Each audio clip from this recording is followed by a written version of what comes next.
నమస్తే. Welcome to Telugu రాజ్యం. ఈరోజు మనతో పాటు ఉన్నారు సీనియర్ అనలిస్ట్ అలానే సోషల్ యాక్టివిస్ట్ కృష్ణకుమారి గారు. వారితో మాట్లాడదాం. మేడం నమస్తే. నమస్తే. మేడం సీజేపీ పార్టీ అధ్యక్షుడు అభిజిత్ దిప్కే స్థాపకుడు, ఫౌండర్ అనుకోవచ్చు. అభిజిత్ దిప్కే జైపూర్‌లో ఒక నిరసన కార్యక్రమాన్ని తలపెట్టారు. ఆ సందర్భంగా ఆయన మీద అయితే కొంతమంది దాడి చేశారు. ఆ సందర్భంగా ఒక 5గురినైతే పోలీసులు పట్టుకొని వాళ్ళు ఎవరు ఏంటి అని విచారిస్తున్నారు. అభిజిత్ దీప్కే వెర్షన్ ఏంటంటే వాళ్ళు ఖచ్చితంగా సీజేపీ పార్టీ వెర్షన్ కూడా వాళ్ళందరూ కూడా దాడి చేసిన వ్యక్తులందరూ కూడా బీజేపీ పార్టీకి సంబంధించిన వ్యక్తులు, ఆర్ఎస్ఎస్‌కి సంబంధించిన వ్యక్తులు.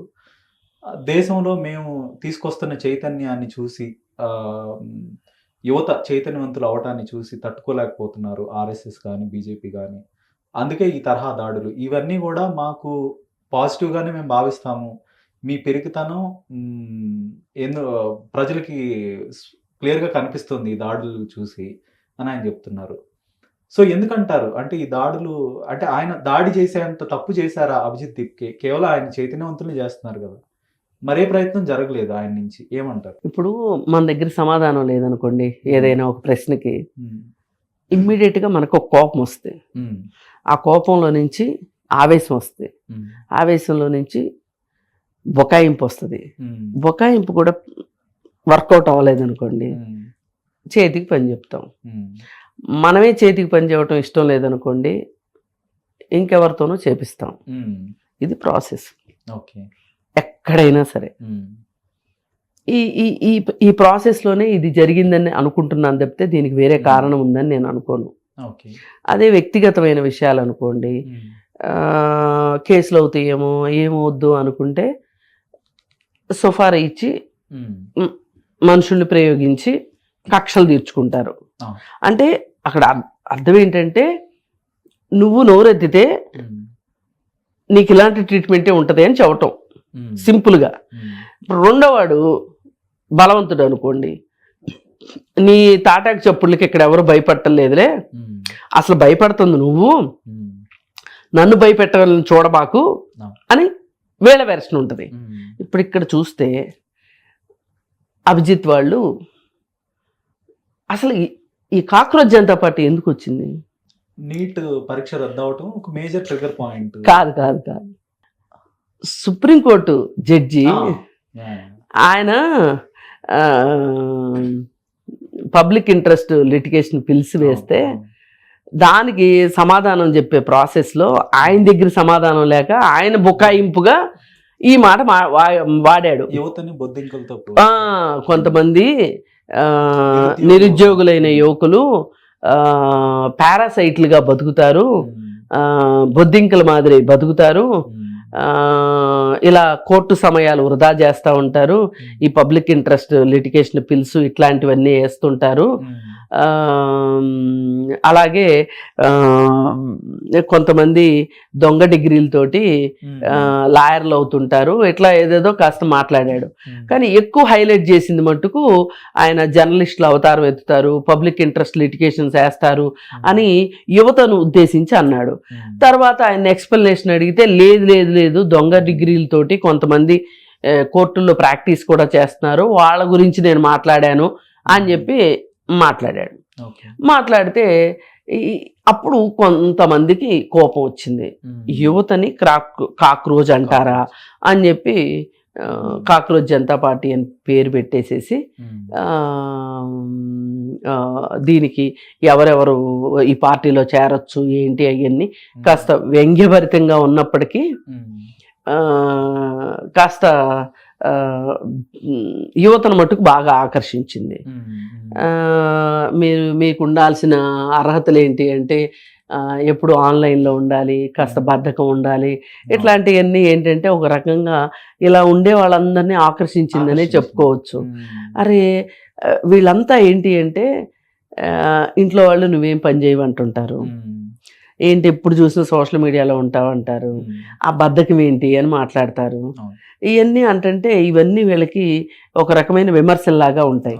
మొదటిసారి వాళ్ళని వాళ్ళ క్వాలిటీస్ తోటి వాళ్ళని గుర్తించి అరే మనందరికి ఒక వేదిక ఉంది అంటే ఓ మనం కూడా పనికొచ్చే మనుషులు అన్నమాట, మనకు కూడా ఒక చోట గుర్తింపు దొరుకుతుంది అనమాట.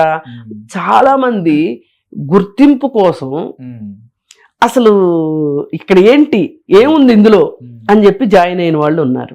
జాయిన్ అయిన తర్వాత వీళ్ళు తీసుకున్న ప్లాన్ ఆఫ్ యాక్షన్ ఏంటి అంటే, ఇప్పుడు వస్తున్నారు, జారుతున్నారు, మరి వీళ్ళందరికీ ఏంటి చెప్పాలి రోజు? ఇప్పుడు వచ్చిన వాళ్ళకి మనం పెళ్ళికి పిలుస్తామండి, పెళ్ళికి వచ్చిన వాళ్ళు అక్షింతలు వేయటం వాళ్ళ పని, వాళ్ళకి భోజనం పెట్టడం మన పని.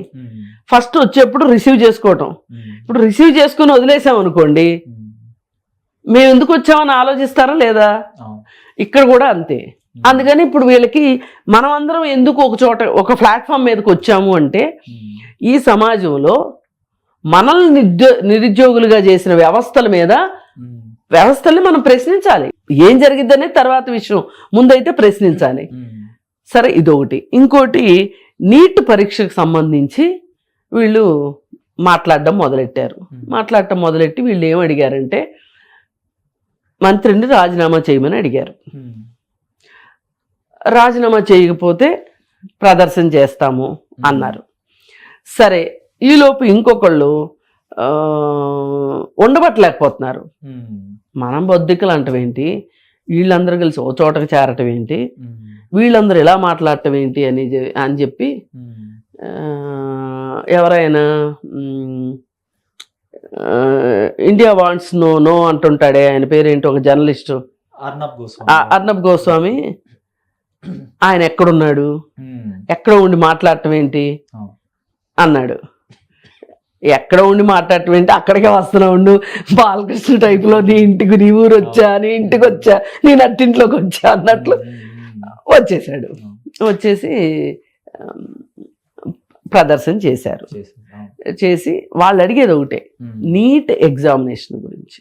మనం ఇంతకుముందు ఒక ఇంటర్వ్యూలో కూడా అసలు వీళ్ళు ఏమేమి చేద్దాం అనుకుంటున్నారు ఈ దేశంలో, వాళ్ళ సంస్కరణలు ఏంటి, వాళ్ళు ఏవిటిని సమస్యలుగా గుర్తించారనేది మనం ఆల్రెడీ మాట్లాడేసుకున్నాం. ఏంటంటే సుప్రీంకోర్టు న్యాయమూర్తులు ఎవరైతే ఉంటారో రిటైర్ అవ్వగానే వాళ్ళకి రాజకీయ ఉపాధి కల్పించము,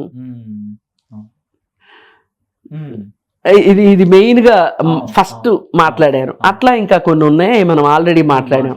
ఇప్పుడు ఈ నీట్ ఎగ్జాము దీనికి సంబంధించి పిల్లలు చనిపోయారు, 24లో లీక్ అయింది, 25లో లీక్ అయింది, 26లో లీక్ అయింది.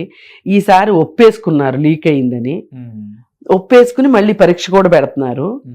దీని గురించి ఎవరన్నా అంటే కోపం వస్తుంది వాళ్ళకి.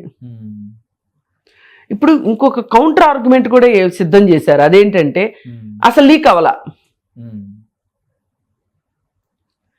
లీక్ అవ్వని పేపర్ గురించి మీరేంటి ఇంత గోల్ చేస్తున్నారని మాట్లాడుతున్నారు. మరి లీక్ అవ్వని పేపర్ రద్దెందుకు